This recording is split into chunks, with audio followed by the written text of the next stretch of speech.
గురువులందరికీ అలాగే మమ్మల్ని అభినందించడానికి మా ఈ సెలబ్రేషన్ ని పాల్పంచుకునేందుకు ఇక్కడికి ఇచ్చేసిన అందరికీ కూడా నా నమస్కారములండి. నా పేరు సింధు, నేను ఏలూరు నుంచి వచ్చాను. అక్కడ యోగా ట్రైనర్గా ప్రత్యేకంగా మహిళలకి పిల్లలకి యోగ సాధన చేయిస్తున్నాను అనమాట. బ్రహ్మకుమారి సఖ్య ప్రత్యేకంగా బ్రహ్మకుమారి వాళ్ళ చేత జువైనల్ హోమ్ పిల్లలకి వీళ్ళందరికీ కూడా యోగ సాధన ఉచితంగా చేయించడం జరుగుతుంది అక్కడ. అయితే ఈ కార్యక్రమం ఉందని నాకు జస్ట్ ఒక వారం రోజుల ముందే తెలిసిందండి అరకులో. అప్పుడు నాకు అనిపించింది, నేను యోగా ప్రాక్టీషనర్ అయినప్పటికీ 108 టైమ్స్ చేయడం అవుతుందా అని నాకే డౌట్ వచ్చింది.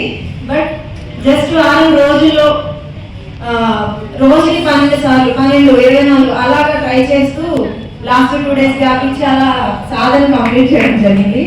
తీరా అక్కడికి వెళ్ళేసరికి ఏలూరు నుంచి ఇద్దరు వెళ్ళాము. మేమే ముందుగా వెళ్ళినటువంటి యోగ సాధకులం అనమాట. చూస్తే అక్కడ ఇంకా ఏమీ రెడీ అయ్యలేదు. గురువు గారిని చూసాము, అప్పుడప్పుడే సంధ్యావేళ సమయం అనమాట. చీకట్లోనే గురువు గారిని చూసాము. మాకు ఆ ఇదిలోనే మాకు అకామిడేషన్ ఇవ్వడం అన్నీ ఇచ్చారు. ఎక్కడ చేస్తారు ఏంటి చాలా కుతూహలంగా ఉందన్నమాట. ఇంకా రెడీ అవ్వలేదు, ఇలాగైనా చేయించేది మట్లనే చేయిస్తారా ఇలా అనుకుంటున్నాం. అలాగే భోజనానికి వెంటనే ఫస్ట్ ఆయన నోటి నుండి వచ్చింది ఇదే, ముందు భోజనానికి వాళ్ళని తీసుకెళ్ళండి సార్. అంతా ప్రత్యేకంగా చూశారు. తెల్లారి లేచి గ్రౌండ్ లోకి వచ్చేసరికి మట్టి లేదు ఎక్కడ, మొత్తం గ్రీన్ మ్యాట్, మొత్తం గ్రీన్ మ్యాట్. ఏదో మొత్తం మొక్కలన్నీ ఉంటే మనకి ఎంత పచ్చ పచ్చ కనిపిస్తుంది, అలాంటి పచ్చడి గ్రీన్ మ్యాట్ నీట్ గా వేసింది. పొద్దున్నే సాధన చేసుకోవడానికి వీళ్ళందరూ అక్కడ చేస్తున్నారు, నేను అక్కడే సాధన చేసుకున్నాను అనమాట. పొద్దున్నే అక్కడ మళ్ళీ గురువు గారితో పాటు పిల్లలు. ఇందాక గురువు గారు చెప్పిన ప్రతి మాట అక్షర సత్యం అండి. దానికి ప్రత్యక్ష సాక్షులు మా ఏలూరు నుంచి వచ్చిన ఇద్దరు సాధకులం అనమాట. అప్పుడు ఏ నంబరింగ్ చెప్పారు కదా, స్టిక్కరింగ్ చేయడం, వాళ్ళు నిజంగా ఆ మూల నుంచి ఈ మూలకి 108 మంది ఒక వరుసలో పిల్లలు ఆ స్టిక్కర్స్ పట్టుకుని ఒకేలాగా వేయడం. గురువు గారు మళ్ళీ దాన్ని సరిగ్గా లేదని తీసి మళ్ళీ వేపించడం. ఆ పిల్లలు కూడా అదే ఉత్సాహంతో, గురువు గారిలో మనం ఏ ఉత్సాహం అయితే మొదటి నుంచి లాస్ట్ వరకు చూస్తున్నామో పిల్లలు కూడా అదే ఉన్నారండి. ఇక్కడ ఇంకొకటి గమనించాల్సింది ఏంటంటే, ఎండ ఫుల్గా ఉంది. ముందు రోజు వర్షం పడింది, మేము అనుకున్నాం వర్షం పడింది, రేపు కూడా వర్షం పడుతుందేమో అని డౌట్ వచ్చింది. కానీ లేదు, ఫుల్ ఎండ వచ్చింది. ఆ ఎండ చూసి మాకు సాయంత్రానికి ఎలా ఉంటుందో అని భయం వేసింది అనమాట. కానీ గురువు గారి సంకల్పం, అది సంకల్పం కాదు, నిజంగా దృఢ సంకల్పం. 3:30కి లేస్తారన్నారు అన్నారు కదా, అది నిజంగా అమృత వేళ అని అంటాం. అమృతం, ఆ వేళనే, ఆ మహత్వమే అలాంటి. ఆ సమయంలో చేసే సంకల్పం ప్రతిదీ ఖచ్చితంగా మనం సాకారం చేయగలుగుతామని గుర్తుపెట్టుకోవాలి. ఖచ్చితంగా ఆ సమయం లేచి ఇలా చేసినట్లయితే మనకు అవుతాయి అనడానికి ప్రత్యక్ష సాక్షి గురువు గారు. ఎందుకంటే మనం ఆ ఈవెంట్ ప్రారంభం అయ్యే టైంకి ప్రకృతి మాకు అనుకూలించింది. ఎంత అద్భుతమైన అనుభూతి అంటే, అప్పుడు దాకా భయపడిన మేము రికార్డ్ సాధించగానే మనకు ఆనందం కలుగుతుంది. కానీ ఇక్కడ చెప్పుకోవాల్సింది ఏంటంటే అనుభూతి, అనుభవం అన్నమాట.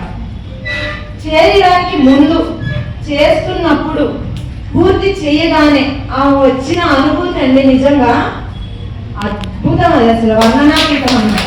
ఎందుకంటే సాధారణ ఒక పెద్ద గ్రౌండ్ లో, స్టేడియంలో మనం చేసేది ఇంచుమించు అందరికి అనుభవం ఉంటుంది.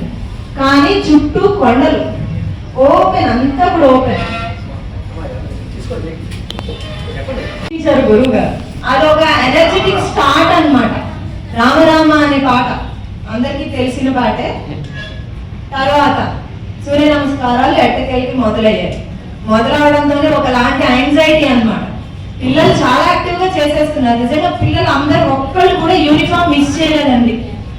వాళ్ళందరూ అలా చేస్తుంటే ఒక అద్భుతమైన కమలం ఇచ్చుకుని ఇలా మోసుకుని ఇలా ఉన్నట్టు అన్నమాట. అవి చేస్తూ పూర్తిగా లీనమయ్యాం. తీరా చివరికి వచ్చేస్తూ ఉండగా ఇంకా టెన్షన్, చివరిలో వచ్చేటప్పుడు ఇంకా టెన్షన్ ఉంటుంది కదా. కరెక్ట్ గా అక్కడ ఉత్సాహం ఏంటంటే మొత్తం సూర్య నమస్కారం చేసే టైంలో గురువు గారి గొంతు ఓం అసలు మధ్య సార్ నిజంగా అదే ఒక శక్తి అన్నమాట చేసే సాధకులందరికీ కూడా. చివరిగా అంత పూర్తయిన తర్వాత మళ్ళీ ఓం ధ్వని పెట్టారు, శవాసనం వేశాము. నేను బ్రహ్మకుమారీస్ లో సంస్థలో ఉంటాను అనమాట. సో నాకు యోగం బాగా అలవాటు, అలాగే యోగా ప్రాక్టీషనర్ని కావడంతో పతంజలి సూత్రాలన్నీ కూడా తప్పకుండా నేను ఆచరిస్తుంటాను అనమాట. సో ఏంటంటే పూర్తిగా శరీరానికి అతీతమైపోయినటువంటి అనుభూతిని ఆ కొండలోయల్లో అంతమంది ఉన్న ప్రదేశంలో చేస్తున్నారు. జనరల్లీ ఆ శరీరానికి అతీతంగా అయ్యే అనుభూతి సింగిల్ గా ఉన్నప్పుడు అమృత వేళలో జరుగుతుంది మనకి, కానీ అంతమందిలో డిస్టర్బ్ అవుతాం. కానీ అక్కడ అలా లేదు.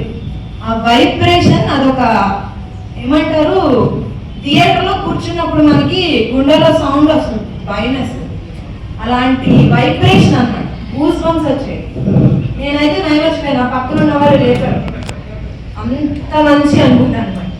నిజంగా గురువు గారు యాక్చువల్లీ సాధనలో కూడా 108 చేస్తూ వచ్చారు మాతో పాటు, కానీ ఆ రోజు ఆయనకి వీలు పడలా, మధ్యలో తిరుగుతున్నారు, ఎక్కడ కొంత ఆగరా ఓం అంటూనే ఉన్నారు. అదే మాకు గ్లూకోజ్ అన్నమాట.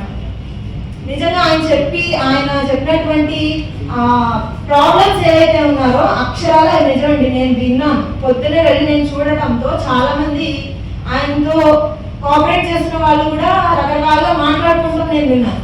గురువు గారు మాత్రం ఆగండి, ఏం కాదని చెప్పడం, ఎవరికి వాళ్ళకి అలర్ట్ చేసేసి ఆయన మళ్ళీ అందులో ఇన్వాల్వ్ అయిపోయి ఎక్కడ నెగిటివ్ మాట ఆయన నోటి నుంచి రావడం అయితే నేను చూసినంతలో లేదు.